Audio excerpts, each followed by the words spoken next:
Hi, hello, I'm back with another reaction video. I know that it's been a while, okay, but I'm here, I am back. Today I'm going to be reacting to the dark story of King Von and Kai. This one was requested a lot. And also, okay, I need to know something, so let me know in the comments. I've had a few people ask me to react to King Von, rap's first serial killer. It's like a 3.5 hour documentary. I'm thinking I can split it into parts, maybe, I don't know, maybe like 4 or 5 parts, maybe. I don't know. Let me know in the comments. I've had quite a lot of people ask me to react to it, and then I've had other people in the comments say no, don't, it's too long. So after this video, after I've uploaded this video, I'm gonna go in the comments, look down and see what everyone's saying, but make sure you let me know. Before we jump into this, jump over to my Instagram, follow me over there so you're kept in a loop, so you'll know when I'm dropping new reaction videos and all of that good stuff. A huge thank you for the messages, the love. I'm so happy and so grateful, so thank you so much. But yes, so we are watching today dark story of King Von and Kai. Anyways guys, thank you so much for watching, and I'm going to jump straight into it. Okay. On September 25th, 2012, King Von, a member of O Block, would encounter a rival Southside Chicago gang member by the... Let's turn the subtitles off. We don't need the subs. Let's turn the quality of this video up a little bit as well. Okay? Okay.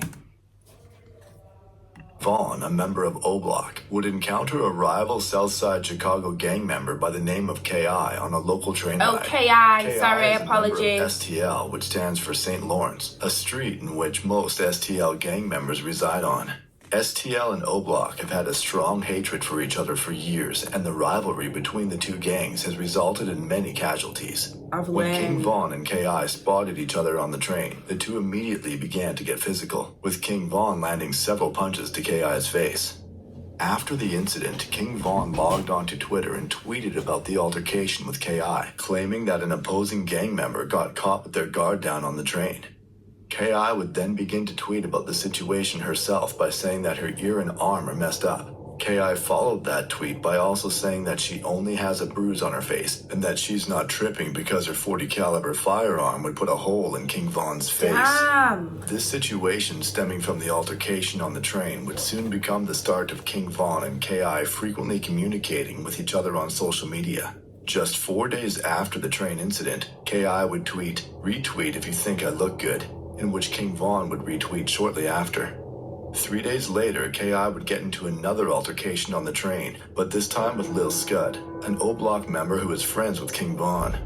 K.I. was eager to let this be known and quickly tweeted out that she beat up Lil Scud and to let King Von know that she isn't someone to be messed with. After 30 minutes of no replies, K.I. would tweet directly at King Von explaining how she beat up Lil Scud all by herself and that he didn't even get one punch on her. King Von would eventually reply stating that K.I. is about that life and that he may be in love with her. K.I. would respond to this by calling King Von gay. Von clearly didn't appreciate that and told K.I. not to do that, and ended the conversation by saying he would treat K.I. right. King Von would soon begin to direct message K.I. on Twitter, with his first DM being, "What up? I'm trying to change you and upgrade you. I want to nail something. What's up?" K.I. would appear to be somewhat shocked by these DMs, but King Von would respond the next day, saying that it wasn't him who sent the first message, and then goes on to say that he likes K.I. for real, and that when the gang war in Chicago is over with, that he is going to be with her. K.I. would then go on to tell I'm trying to pause it. We're trying to pause it. So, I've heard a little bit about the story, not in so much in depth like this, but I've also heard other people that have done videos on this say that King Von was trying to make out whatever. Like, let me know in the comments, what do you think? Do you think he liked her, or, you know, had some type of, I don't even want to say soft spot, I don't know, or do you think he was just like not acting but acting, you know, because obviously those two did not get along? So do you think that he was just kind of playing games, do you know what I mean? Or do you think he was actually being serious about what he was saying to her? Let me know in the comments. I don't really know. He could have been playing with her, you know? I don't know. You let me know what you think in the comments. I'm going to read the comments, by the way, so. AI for real, and that when the gang war in Chicago is over with, that he is going to be with her. KI would then go on to tell King Von that she heard a rumor in the streets that O'Block is trying to kill her. King Von would respond to those claims, stating that what she heard was true, but he doesn't think he could do it because he thinks she's actually cool. The two then discuss when they are going to stop gangbanging, to which they both reveal they believe that they are both going to die in the gang war. KI then goes on to say that she thinks O'Block... Let's slow down. Just want to have a nosy at these messages. So now they're talking about, like, they're not dissing each other, threatening each other anymore. Like, they're talking about when they're gonna leave this, like, how they think it's gonna end for him, you know? So now they're conversating. So I don't know. I'm not sure. Two then discuss when they are going to stop gangbanging, to which they both reveal they believe that they are both going to die in the gang war. KI then goes on to say that she thinks O'Block feels threatened by her, to which King Von would respond with, "Look, I'm not trying to mess with you, so why are you trying to mess with me? We are just trying to get whoever. It's not like we are in a rush to get you, but I had a 9mm on me when I saw you riding my bike and was going to grab you, but the police were right there. The girl with me also had a 7mm when we saw you on the train. If we were really trying to get you, I would have took my chances then." KI soon responds by shouting out STL and states that she is ready to go to war with anybody. Vaughn then tells her that she doesn't always have to act tough, to which KI says, "Treat enemies like enemies. What do you expect?" The next morning, KI would start off the day by dissing Odie Perry, a respected member of Wick City who was fatally shot just a few years prior. King Von would see this tweet and respond with, "See, that's why you keep getting beat up." KI then tells King Von to pull up, to which he responds with, "I should have pissed or spit on you after I beat you up, but I wasn't thinking." KI proceeds to laugh at this and tells King Von to leave it in the streets. Shortly after this Twitter interaction, King Von would go outside looking for KI and ended up running into a group of rival gang members. Let me just say this. The way they are both tweeting each other and talking through Twitter is crazy. Like, the way that they're talking about what they're going to do to each other, what they're going to do, what they've done, what's going on in their life. Like, it's just all a lot, okay? Vaughn would go outside looking for KI and ended up running into a group of rival gang members at the local corner store. According to King Vaughn, the rival members were scared of him and had the store employees lock the door to keep him out. Vaughn would tweet about this as soon as it happened, to which KI would respond by saying she is on her way. King Vaughn would quickly tell her not to come since he was already leaving the store anyways. KI responds by calling Vaughn funny and says she'll come to wherever he is at, which Vaughn responds by telling KI to be smart. 4 days later, King Vaughn and KI would continue talking in the DMs after KI would message Vaughn with, "Where you at? Come outside." Vaughn would quickly respond to KI with a simple, "Don't mess with me," to which KI would reply back, taking a slight dig at O'Block and the work they're doing in the streets. King Vaughn would then ask KI if she wants to have a shootout with him, to which KI would shockingly respond with, "Hell yeah, you and your friend T-Roy." King Vaughn didn't seem to take this very seriously and responded back with, #very scary. KI then states that she was just around O'Block and didn't see anybody outside. Vaughn would soon reply saying that they're busy with other things, but that they will see them soon. KI would then tell King Vaughn that she thinks they are scared of them, to which King Vaughn replies with a simple, "Ha." The conversation would then go dark for 3 days until King Vaughn would randomly message KI saying, "What's up? When are you gonna let your hair down and put on a tight dress for me? I would risk my life to get some of that." KI did not respond to this message.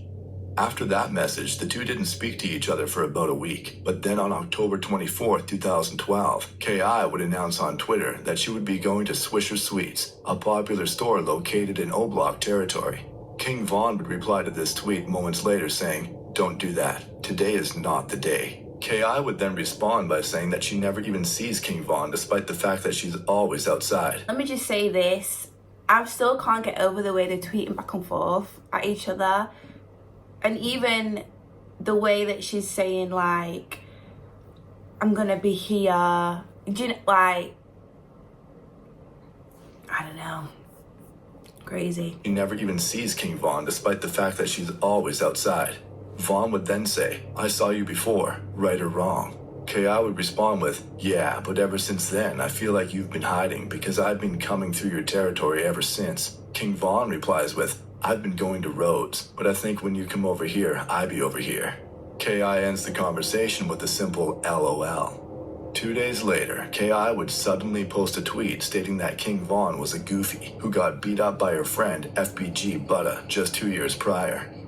King Vaughn would see this tweet and soon reply back saying, and you know the other stuff I did to you guys, right? To which K.I. would say, you think you're drilling but you need practice. King Vaughn fires back by denying that he needs drilling practice, in which K.I. responds by saying, Vaughn is saying too much for Twitter and that Vaughn's friend Sherroyd, an O-Block member who was fatally shot a few months prior, knows about her. King Vaughn then laughs at K.I. for saying on GD, then proceeds to tell her that she can ask her dead friends about him.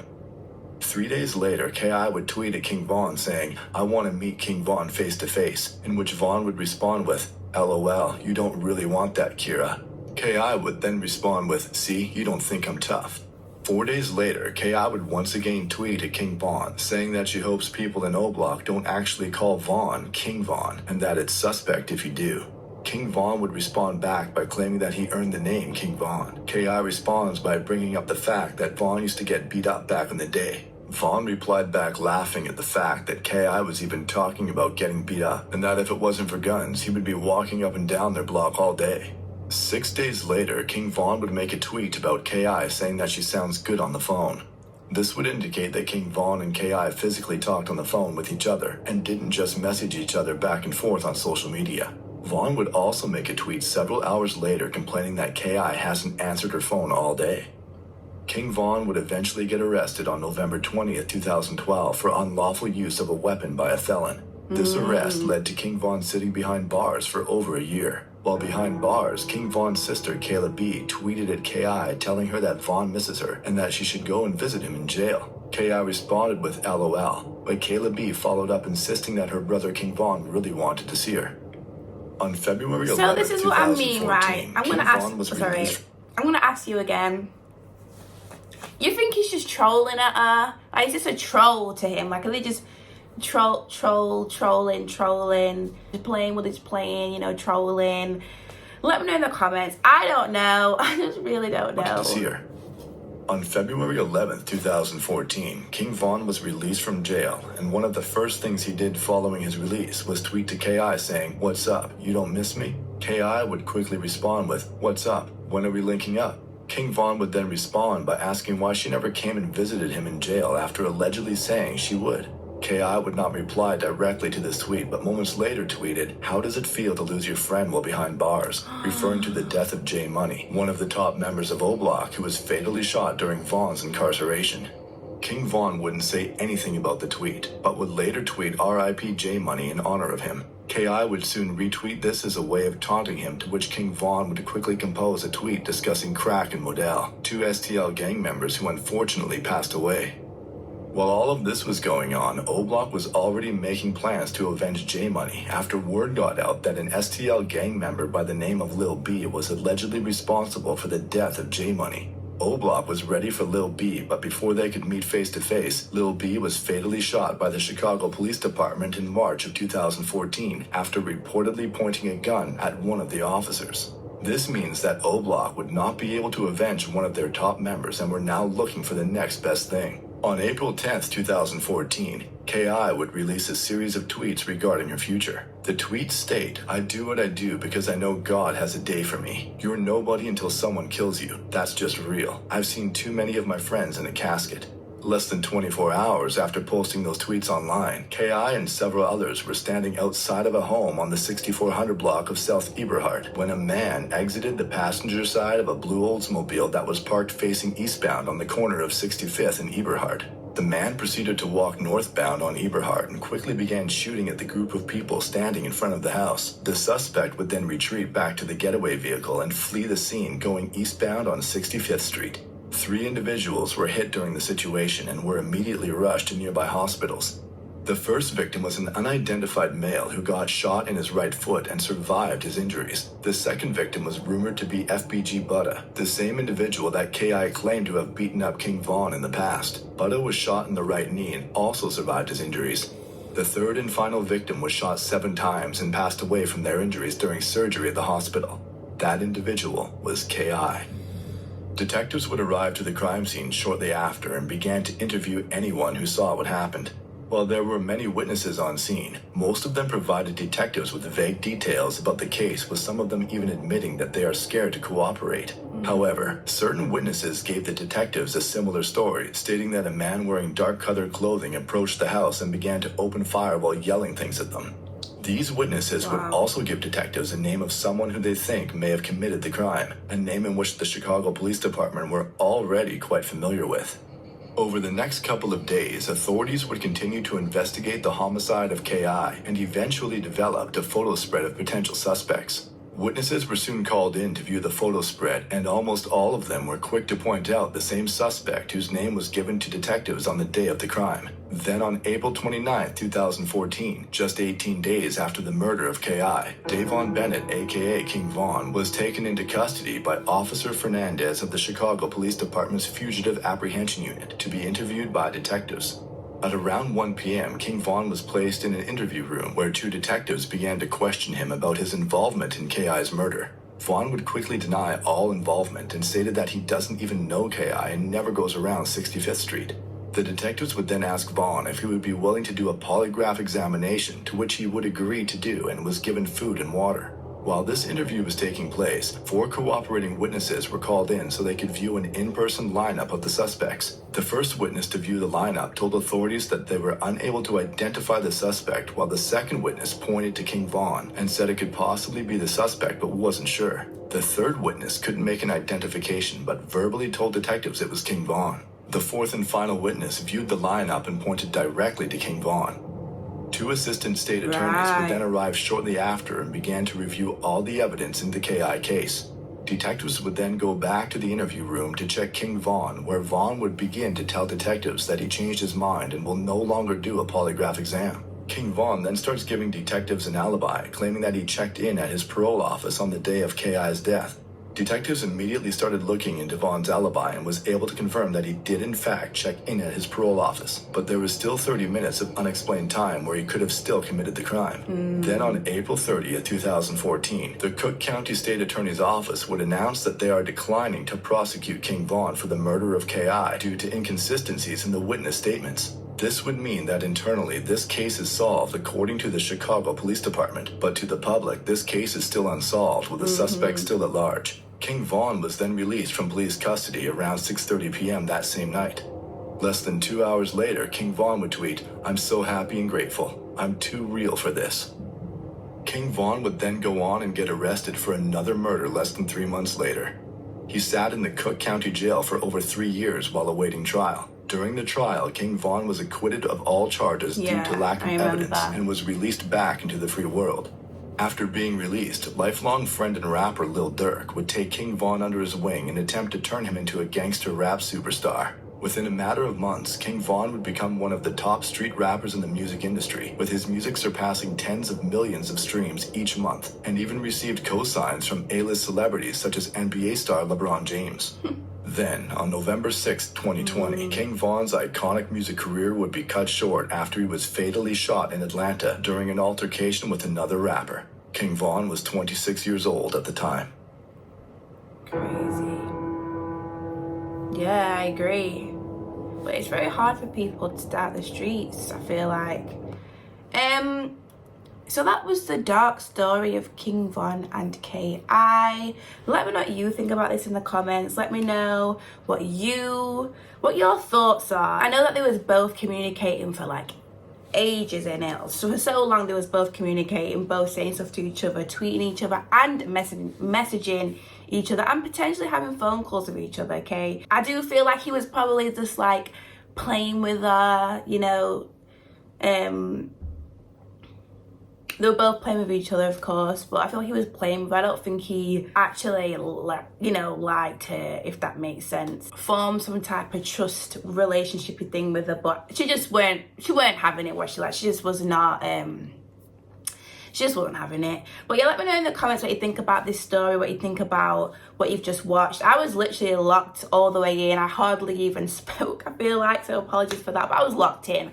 But yeah, let me know in the comments. But anyways, guys, thank you for watching. I hope you enjoyed, and I will see you in the next video very, very soon.